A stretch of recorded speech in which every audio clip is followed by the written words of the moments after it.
Millones de personas despiertan cada día. Y lo primero que hacen es abrir una aplicación. Ahí descubren noticias, amores, guerras, mentiras y verdades. Pocos saben que todo comenzó con un joven tímido, una habitación oscura y una línea de código escrita de madrugada. La pregunta es, ¿cómo un estudiante introvertido creó una de las herramientas más poderosas de la historia moderna? A comienzos de los años 2000, el mundo se movía sin algoritmos dominantes, sin muros llenos de actualizaciones infinitas, sin notificaciones constantes que marcaran el ritmo del día. Las conexiones eran lentas, los mensajes tardaban, y la palabra viral apenas comenzaba a existir en los laboratorios de tecnología. En alguna parte de Nueva York, un niño observaba su computadora con fascinación. Mientras otros jugaban, él desmontaba programas para entender cómo funcionaban. La tecnología no era un pasatiempo, era un lenguaje secreto que comenzaba a dominar. Sin saberlo, ese niño pronto cambiaría la forma en que la humanidad se comunica. Mark no destacaba por ser el más popular. Su mundo estaba formado por ideas, lógica y patrones invisibles para la mayoría. Creció en un hogar donde la ciencia y la curiosidad no eran extrañas, sino parte del día a día. Mientras amigos de su edad soñaban con fama o deportes, él soñaba con sistemas, con estructuras invisibles que podían unir personas a través de una pantalla.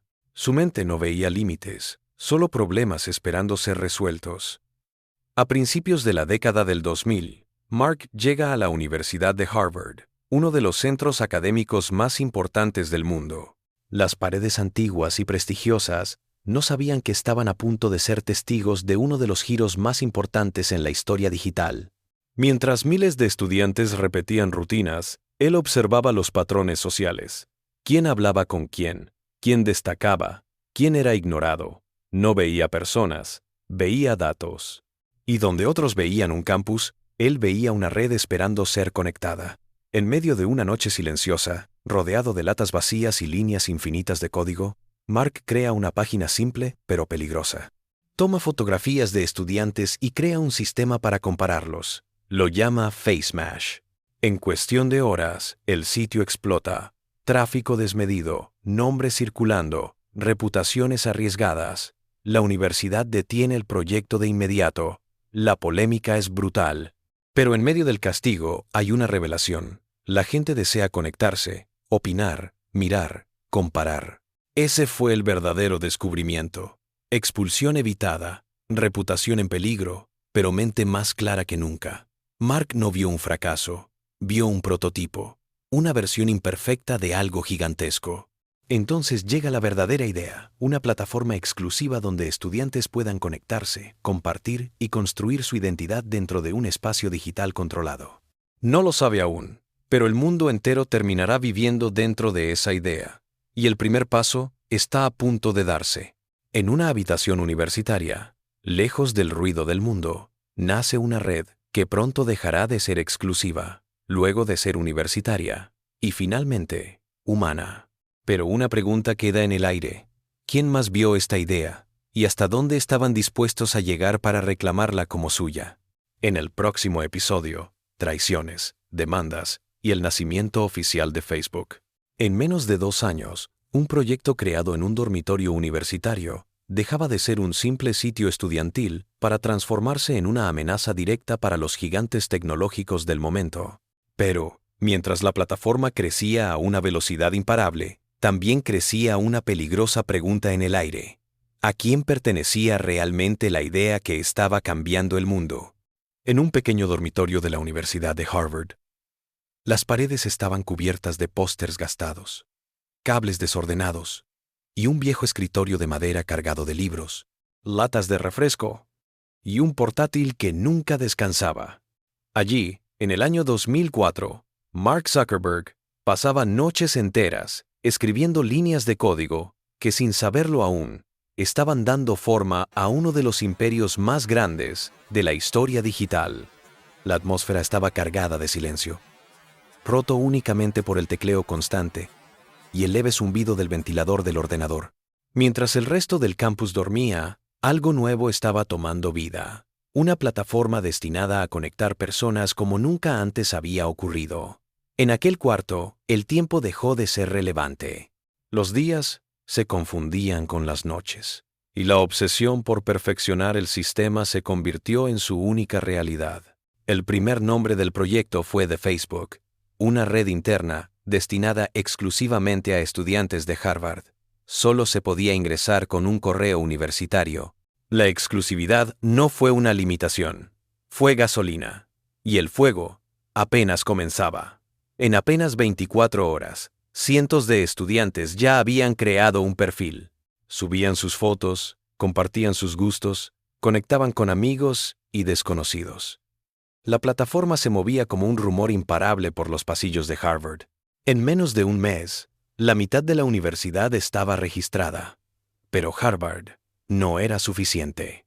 La idea comenzó a expandirse como una ola. Primero a Yale, luego a Columbia, Stanford, Princeton, universidad tras universidad, hasta que se convirtió en una red estudiantil a escala nacional.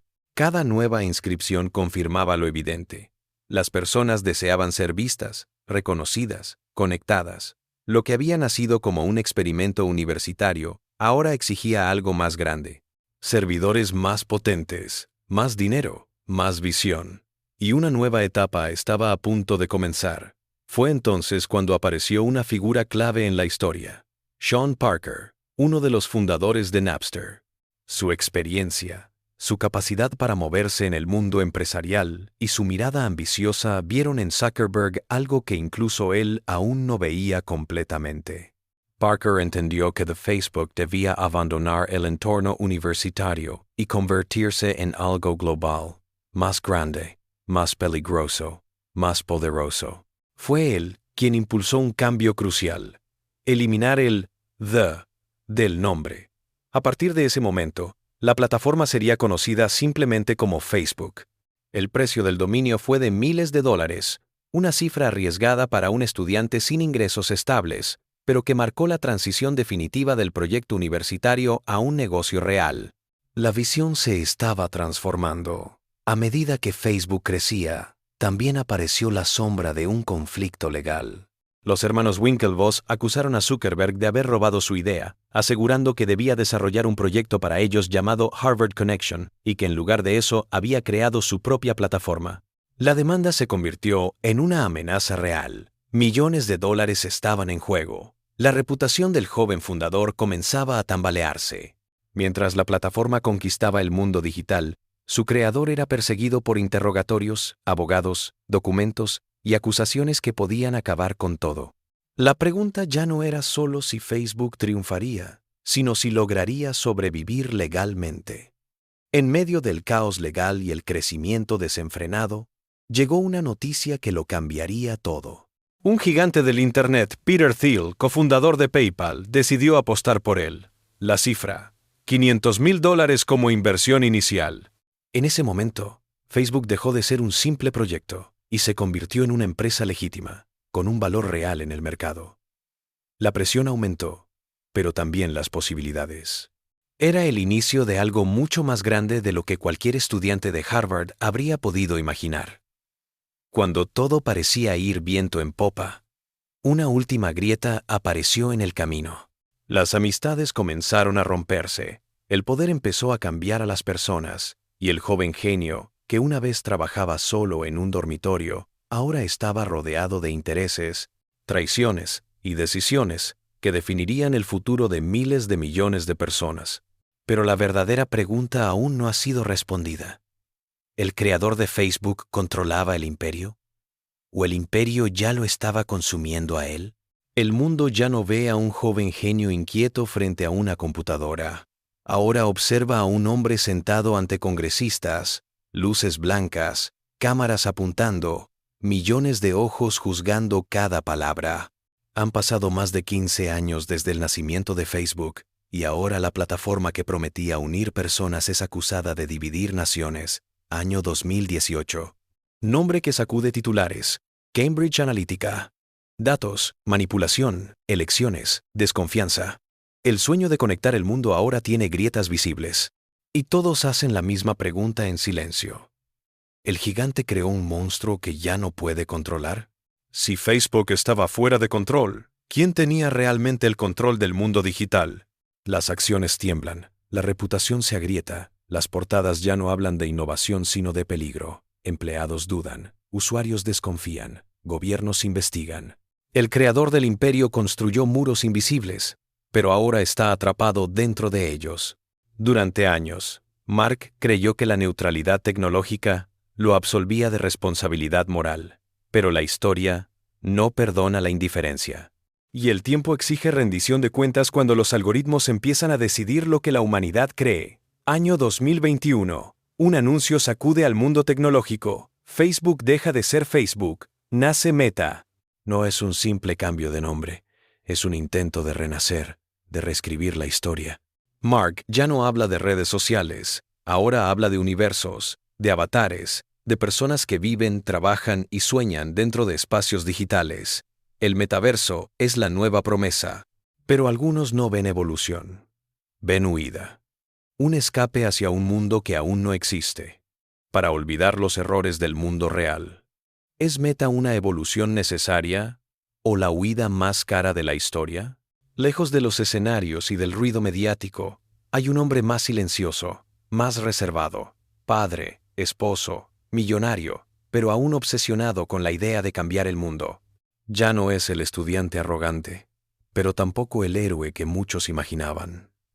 Ha aprendido que el poder no es solo crear, sino soportar el peso de lo creado. Que cada línea de código escrita en una noche universitaria puede tener consecuencias globales décadas después. Si el mundo digital cambió para siempre, ¿quién es ahora realmente Mark Zuckerberg? Mientras millones siguen viviendo conectados a lo que él ayudó a crear, el futuro se levanta incierto, brillante, inquietante, inteligencia artificial, realidad virtual, conciencias digitales. El joven que comenzó hackeando perfiles por curiosidad en Harvard ahora juega con la arquitectura del mañana. Pero una última pregunta flota en el aire, más poderosa que todas las demás. ¿Estamos presenciando la evolución de la humanidad o su más sofisticada prisión? La historia de Mark Zuckerberg no termina aquí. Recién comienza otra vez, en un mundo que nadie comprende del todo. Esta no es solo la historia de un multimillonario.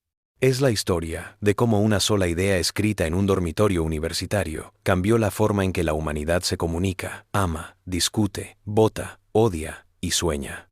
Y ahora, en pleno 2025, la pregunta ya no es ¿quién es Mark Zuckerberg? La verdadera pregunta es, ¿estamos preparados para el mundo que él imaginó?